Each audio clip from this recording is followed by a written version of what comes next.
유튜브를 시청하고 계신 모든 분들 주님의 이름으로 사랑하고 축복합니다. 할렐루야. 오늘은 마가복음 5장 35절부터 우리 35절부터 43절까지 말씀 가지고 두려워 말라. 따라합시다. 두려워 말라. 따라합시다. 두려워 말라 라는 제목 갖고 은혜를 나누는 시간 갖도록 하겠습니다. 오늘 본문은 회당장 아이러라는 사람이 12살 된 딸이 위독했다는 것이죠. 회당장이라면 지금으로부터 보면 상당히 직위가 높은 분이십니다. 그 고를 담당하는 회당장이 되는 것이죠. 어떤 리더자 되는 것이죠. 지도자 되는 것이죠. 그러나 그분이 아이가 어떻게 되면 12살 됐는데 위독하다고 합니다. 사람들이 와서 회당장이 이르되 당신의 딸이 죽게 됐나이다. 당신의 딸이 죽게 됐다는 것이죠. 이 말은 무엇입니까? 곧 모든 것이 끝났다는 것이죠. 더 이상 살 수가 없다는 것이죠. 여러분, 죽음의 공포가 얼마나 무섭고 힘이 들겠습니까? 또 갑자기 폭우가 내려서 원치 않는 물에 떠내려가기도 하고, 또 침수돼서 죽은 모든 사람들이 있지만 그들을 위로합니다. 또 재난을 통해서 어려움 당한 사람도 있을 것입니다. 그런데 이제 아직 꽃도 피지 않은 12살 어린아이가 죽었다는 그 소식을 듣고서야 얼마나 상심하겠습니까? 얼마나 낙심하겠습니까? 어떻게 생각하면 이제 모든 것이 절망이구나, 이제 희망은 없구나, 이제 끝이구나. 우리 어떻게 바꿔 생각하면 내 자녀가 12살밖에 되지 않은 자녀가 죽음을 맞이했다면, 살지 못했던 질병이 있다면 그거만큼 힘들고 어려운 문제가 어디 있겠습니까? 그런 문제가 있다는 것이죠. 그러나 예수님은 끝났다는 그 자리에서 말씀하고 계십니다. 뭐라고 말씀하십니까? 사람들이 절망하고 있을 때, 사람들이 모든 것이 끝나고 있을 때 두려워하지 말고 믿기만 하라. 따라합시다. 두려워하지 말고 믿기만 하라. 예수님은 믿음을 명령하시는 것이죠. 너희가 왜 이렇게 두려워하는가? 너희가 왜 이렇게 무서워하는가? 이 제자들을 태우고 이제 예수님은 배를 타고 저편 건너러 가시는데 큰 풍랑이 찾아오니까 예수님의 제자들은 예수님을 제일 깊은 건물에서 주무시는 것을 보고 두려워하면서 떨면서 우리가 죽겠나이다. 우리를 돌보시지 아니하시니까 큰 노을이 치니까 너무나 무섭고 너무나 두려운 거예요. 예수님과 함께 가고 있는 제자들도 두렵다면 이 회당장의 그 딸아이가 죽었다는, 당신이 딸이 죽었다는데 그만큼 힘들고 어려운 소식이 어디 있겠습니까? 어떻게 보면 상황이 끝나 보이지만 예수님 끝에서 시작하는 것입니다. 다시 시작하는 것입니다. 우리가 보기에는 무엇이 끝났다는 것이죠. 우리가 보기에는 모든 것이 이제 끝나서 이제 돌이킬 수 없는 그런 상황까지 왔다는 것이죠. 사람이 죽었는데, 내 사랑하는 딸이 죽었는데 그것만큼 힘들고 어려운 날이 어디 있겠습니까? 그러나 믿음은 아직 아무 증거가 없을 때, 죽었다는 소식을 들을 때, 그럼에도 불구하고 우리 주님을 신뢰하는 것입니다. 내가 지금 보이는 것도 없습니다. 잡히는 것도 없습니다. 지금 아무것도 되어지는 것은 없습니다. 그러나 믿음이 있는 사람들은 그것이 다시 시작이 되는 것이죠. 분명히 하나님의 뜻이 있겠구나 라고 하면서 지금 그 문제를 붙들고 기대해서 이기는 삶을 사시길 주님의 이름으로 축복합니다. 반드시 그 문제를 이기게 되실 줄 믿고 그 문제가 회복될 줄 믿으시길 주님으로 축복합니다. 나에게 큰 풍랑이 찾아온다 할지라도 그 풍랑을 두려워하지 말라는 것이죠. 나에게 큰 어려움이 찾아온다 할지라도 그 어려움을 두려워하지 말라는 것이죠. 예를 들어서 다윗이 골리앗과 나가 싸우는 장면을 볼 때 이스라엘 백성은 두려워하며 벌벌 떨고 있는 가운데 있습니다. 왜 두려웠습니까? 내가 보이는 그 골리앗이 두려운 것입니다. 너무나 두려운 것입니다. 내가 나가서 도저히 싸울 수 없는 상대라는 것을 깨달으니까 사울 왕부터 이스라엘 군인들은 다 벌벌 떨고 있을 때 이제 다윗이 나가는 것 아니겠습니까? 다윗은 그동안 많은 훈련을 받은 것입니다. 양떼를 지키기 위해서 훈련받은 것입니다. 내가 당당히 만군의 힘으로 여호와의 힘 갖고 나간다. 나가면서 물맷돌을 들고 다 던졌을 때 골리앗이 맞아 죽음과 마찬가지로 우린 무슨 문제 갖고 두렵습니까? 내 지금 상황이 거쳐 있는 문제가 무엇입니까? 그 문제에 두려워하지 말라. 젊은이 이렇게 표현하고 있는 것을 볼 수가 있습니다. 예수님이 죽은 아이 손을 붙잡으셨다는 것이죠. 예수님이 들에 들어가서 조롱한 자들을 내보내고 아이가 누워있는 방에 들어갔습니다. 그런 말씀하고 있는 것을 볼 수가 있습니다. 뭐라고 말씀하고 있습니까? 달리다금 소녀야 내가 너에게 말하니 일어나라. 네가 지금 그 자리에서 일어나야 되는 것이죠. 얼마 전에 25살짜리 먹은 어떤 청년이 하나 왔어요. 청년이 왔는데 나는 지금 영적으로 공격받고 있다는 거예요. 그래서 상당히 힘들다는 거예요. 그래서 나는 아무 일도 못하고 나는 가만히 있다는 것이죠. 이게 두려움이 찾아왔기 때문에 그럽니다. 내가 두려움이 찾아오니까 네가 그 자리에서 일어나야 됨에도 불구하고 내가 일어나서 아니 25살짜리가 됐음에도 불구하고 내가 예전에 직업을 갖고 있었던 삶을 간호사로 일을 하고 있었던 삶이 있었음에도 불구하고 사람이 공격하는 것이 두려워서 나는 앞으로 못 가겠다는 거예요. 그리고 집에만 있겠다는 거예요. 이게 무엇입니까? 나한테 우울증이라는 것이 찾아와갖고 내가 사람을 대하는 것을 기피하는 것을 볼 수가 있습니다. 네가 그 자리에서 벌떡 일어나야 되는 것입니다. 네가 그 자리에서 일어나시길 주님을 축복합니다. 여기서 달린다고 하는 것은 소녀야 내가 내게 말하니 일어나라.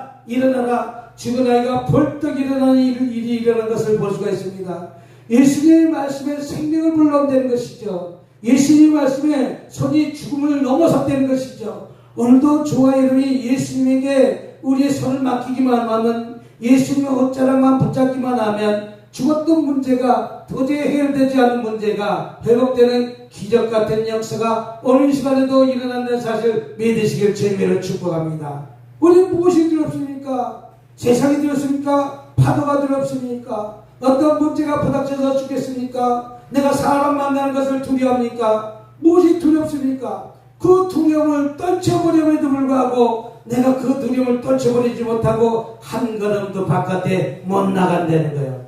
저도 예전에 미국에 처음 갔을 때 저도 무엇이 두려운지 아십니까? 무엇이?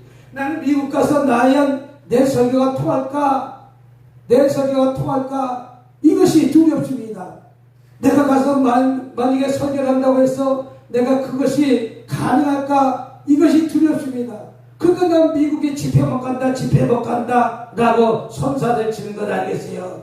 그러나 깨어낸 김민규 목사가 여보 우리 미국 가자, 빛을 내서는 가자. 내가 그 자리에 일어나서 미국을 갔더니 이런 기적 같은 일들이 일어난 것 아니겠습니까? 저와 여러분들도 지금 이렇게 힘들고 어려운 상황이 있다면 그 자리에서 일어나시길 주님으로 축복합니다. 두려움을 떨쳐버리시길 주님으로 축복합니다.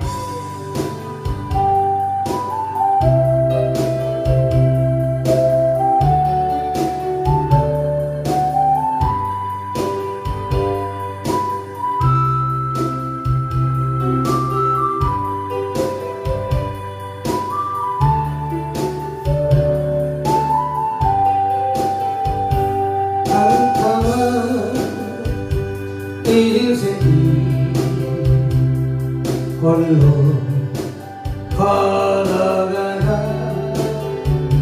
지치고 가요 내 영혼 깊은 잠이 들었었네 어디로 죄악의 길을 걸어가다 상하고 지키어 내 영혼 깊은 잠이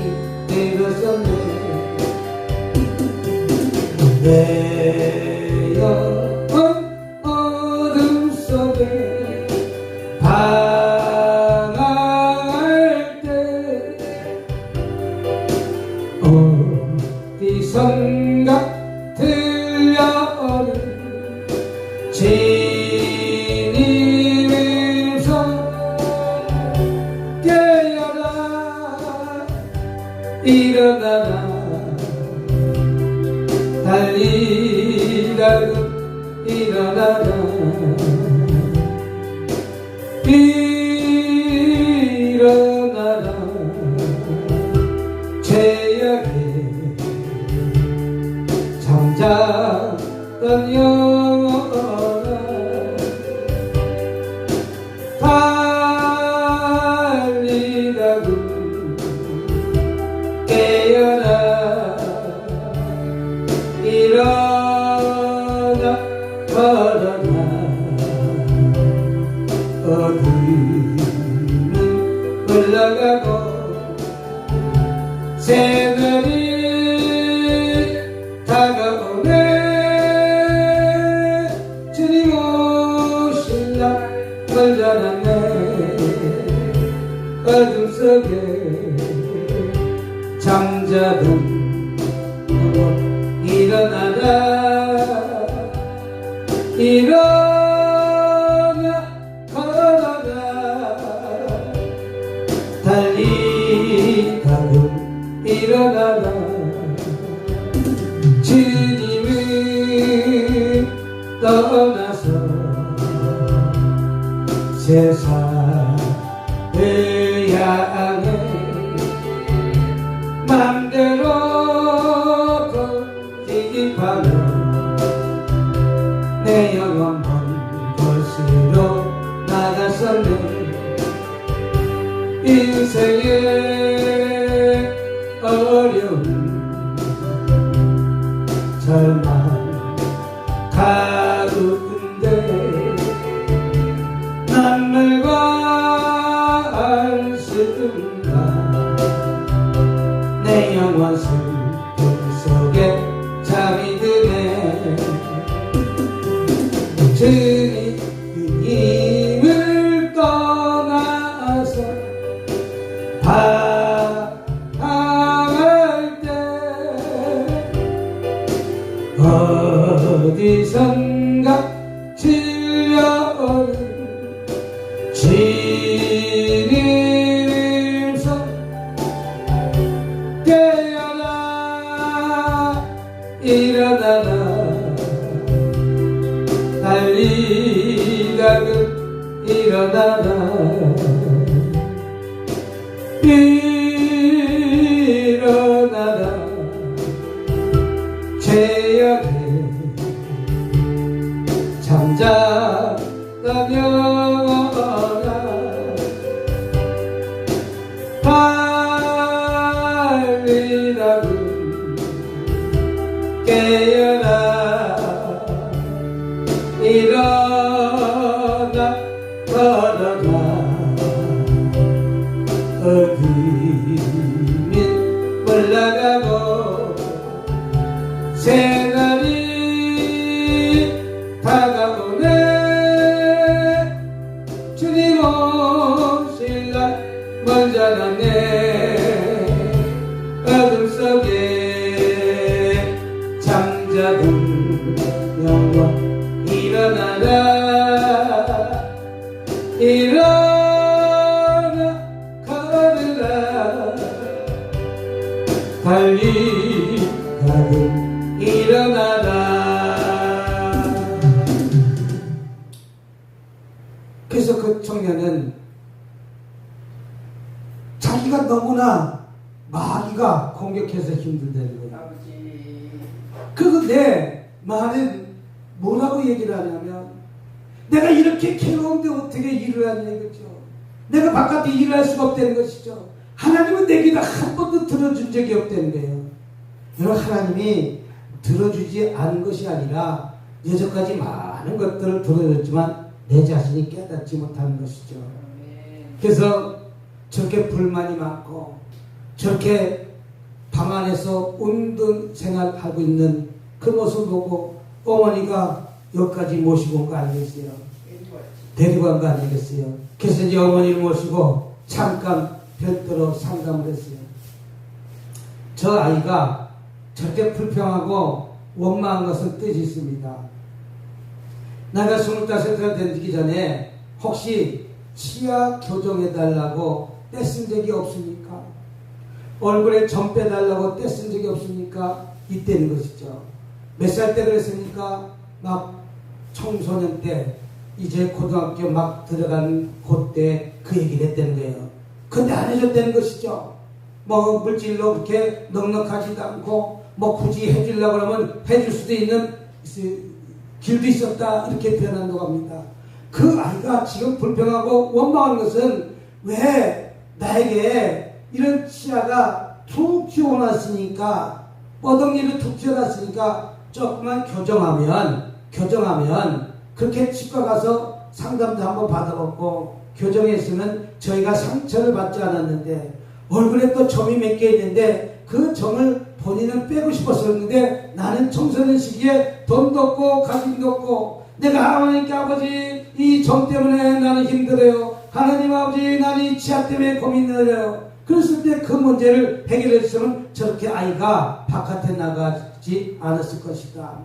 회사에 갔든 어디 갔었든 다니면 모든 사람이 지적했을 것이다. 아, 너무나 이빨이 좋아지니까 언니 치아 좀 교정하세요. 언니 이거 점 몇 개만 빼기만 하면 문제가 되지 않을 것 같아요. 아마 그랬을 것 같아요. 그러니까 그렇게 하지 않으니까 결론적으로 어떻게 되세요? 그 아이가 삐뚤어졌다는 거예요. 그 아이가 삐뚤어졌다는 거예요. 그러니까 마음이 꽉 닫아놓으니까 나의 문제를 해결해 주지 않는다, 나의 기도를 응답해 주지 않는다, 이렇게 하면서 불평하고 원망하니까 운둔 생활을 하는 거예요. 운둔 생활. 대학교를 졸업하면 무엇입니까? 내가 간호사 자격증을 따는 것은 무엇입니까? 어쩔 수 없을 것 같지만 이 사회는 다 나를 갖다가 점을 뺐으면 좋겠다, 치아 개정했으면 좋겠다 라고 이야기를 이 아이가 바깥에 나가기 싫은 것이죠. 이 아이를 위해서 부모님이 조금 돈 좀 한번 썼어서 그 마음을 한번 달래봐 주세요. 그런 밝은 모습으로 그 아이는 나가게 될 것입니다. 저와 여러분들도 소녀야 일어나라, 달리가금 소녀야 내가 말하니 일어나라, 이렇게 되면 내가 죽었던 아이가 벌떡 일어나는 것처럼, 여호와 삶이 내가 움직이지 못하는 어떤 질병이 있어서 벌떡 일어나는 것처럼, 어느 미국 가서 그 고등학생이 성폭행범으로 인해서 고등학교 3학년이 6개월 동안 재판을 받고 있습니다. 왔다 갔다 경찰서 법원에 왔다 갔다 해야 됩니다. 그러니까 이 아이가 바깥에 나가는 거예요. 꼴도 보기 싫은 거예요. 나는 그런 적이 없는데, 나는 성폭행범으로 이렇게 고소를 해갖고 내가 경찰서 갔다 왔다, 법원에 왔다 갔다 모든 사람들이 지목하면서 너는 성폭행범이지, 네가 했지. 그러나 재판 결과 무혐의로 끝났다는 거예요. 그럼에도 불구하고 내가 바깥에 나가지 않고 학교를 가지 않는 거예요. 그래서 저를 만나서 한 시간 동안 대화를 했습니다. 무슨 대화를 했습니까? 너가 그렇게 억울한 거 하나님도 아시고 세상 사람들도 다 알고 부모도 알고 다 안다. 그렇다고 네가 그 자리에서 계속 눌러 앉아있으면 너 인생이 아무것도 없는 무능력자가 된다. 너는 지금 너 앉았던 자리에서 벌떡 일어나 새로운 일을 시작해야 된다. 그 새로운 일이 무엇이냐? 대학 가는 것이다. 마지막 날, 월요일 날 고등학교 선생님이 너만 나오기만 하면 입학원서를 써준다고 얘기했으니까 나가서 대학교를 다시 진학해서 새로운 비전과 새로운 꿈을 꿔라. 너가 그 자리에서 벌떡 일어나라. 그러고 상담 끝나고 우리는 한국으로 들어왔더니 그 부모가 전화가 왔습니다. 드디어 월요일날 입학했습니다. 학교 갔습니다. 대학에 들어갔습니다. 6개월 동안 웃돈 생활의 함사가 일어나라, 달리라금 그 자리에서 일어나라. 그랬더니 그 죽을 것 같은 마음의 부모와 할머니 권사님, 엄마 집사님, 또 그 청년 회복된 줄 믿으시기 바랍니다. 예수님 오늘 시간에도 죽은 아이의 손을 붙잡으십니다. 도저히 인생으로 해결되지 못하는 문제에 손을 대시기도 합니다. 세상 사람들은 조롱합니다. 도저히 할 수 없습니다. 도저히 안 됩니다. 라고 생각하지만 예수님은 말씀하십니다. 달리다금 소녀야 내가 내게 말하니 그 자리에서 일어나라. 할렐루야. 이랬더니 죽은 아이가 벌떡 일어나는 것을 볼 수가 있습니다. 오늘 미국의 청년이 벌떡 일어나고 있습니다.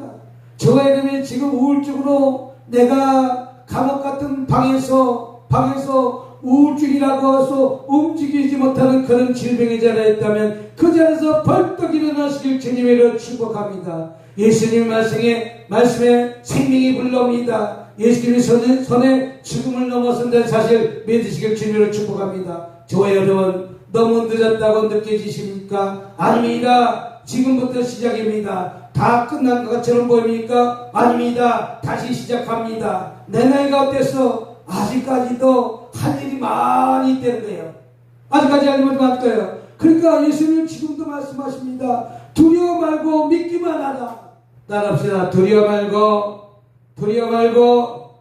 말고 믿기만 하라. 예수님이 죽은 것도 살리는 부활의 주님이라는 사실을 꼭 붙잡고 절망 중에서도 믿음은 됩니다. 믿음이 끝난 뒤에 다시 사단하게 된다는 사실을 붙들고 오늘 이 시간 이 말씀 붙들고 기도하는 저와 여러분이 되시기를 주님의 이름으로 축복합니다. 믿으시면 더 선두가 아멘. 할렐루야.